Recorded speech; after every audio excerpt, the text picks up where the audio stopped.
When you hear the word peace, what's the first thing that pops into your head? For most of us, it's pretty simple, right? It's the end of a war. But what if that's only half the story? In this explainer, we're going to dig in and uncover how the meaning of peace has grown from just the absence of conflict to something way, way deeper.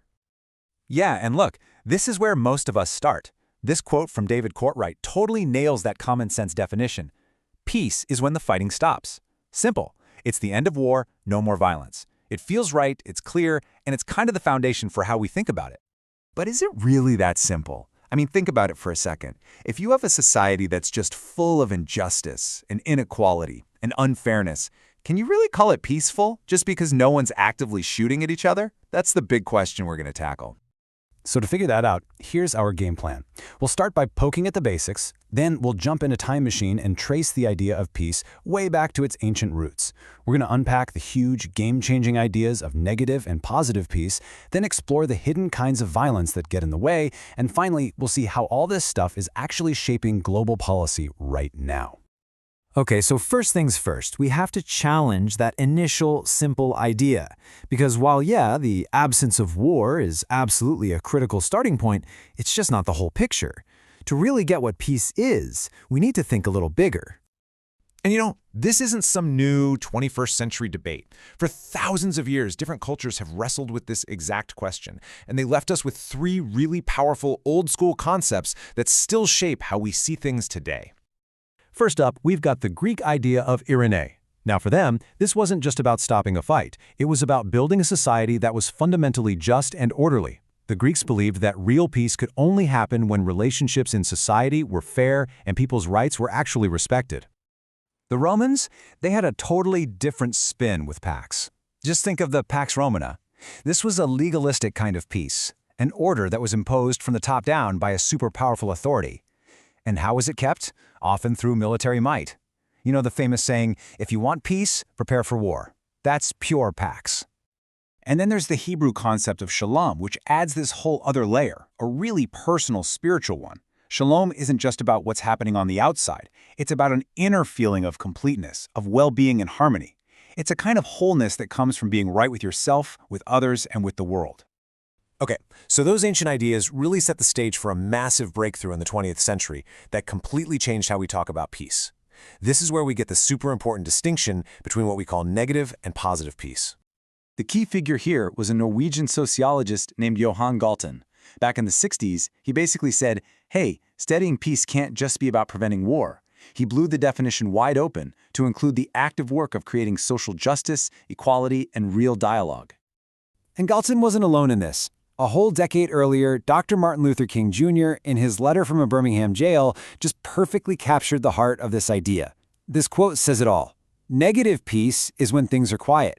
Positive peace is when things are just. All right, so let's really break these two down. Negative peace is the one we all kind of know instinctively. No direct violence, no war. It's what you might call a curative or reactive approach. The problem happens, and then you try to fix it. The main goal is just to stop the fighting, and sometimes you might even use non-peaceful things like military force to do it. Positive peace, though, is the flip side. It's proactive. It's preventative. It's not just about stopping bad stuff from happening. It's about actively building good stuff. It focuses on getting rid of the root causes of conflict, what Galton called structural violence, by building a society that has justice, equality, and human rights for everybody. This chart is where it all clicks. Just look at the contrast. Negative peace aims to just avoid war, while positive peace wants to achieve social harmony. The focus shifts from direct violence to that hidden structural violence. The strategy moves from force to cooperation. And check out the characteristics. It's a huge shift from a reactive, kind of pessimistic worldview to a proactive, optimistic one. So, to actually build that positive peace, Galting argued that first, we have to understand all the kinds of violence that are standing in the way. And, it's a lot like an iceberg. Most of it is hiding right below the surface. This brings us to his famous violence triangle. The whole idea here is that the violence we actually see, the wars, the assaults, the terrorism, that stuff is only possible because it's being held up by deeper, much less visible kinds of violence that are baked into our societies and even our cultures. So let's break it down. At the very top, the part sticking out of the water, that's direct violence. This is what we all recognize: fighting, killing, physical harm. But what's holding that tip up is this massive, hidden part, structural violence. This is the injustice that's built right into the system itself, things like discriminatory laws or unequal access to education and healthcare. It harms people every day without a single shot ever being fired. And then, all around it, the water itself, that's cultural violence. These are the attitudes, the beliefs in a culture that make the other two seem normal or even right. Now, this whole framework wasn't just some theory for a textbook. It had a huge real-world impact on how global institutions, especially the United Nations, started to think about peace and security. So let's see how this thinking made the jump from theory into actual global policy. You can literally watch the thinking change on this timeline. Back in 1945, the UN's goal was classic negative peace, just maintain security.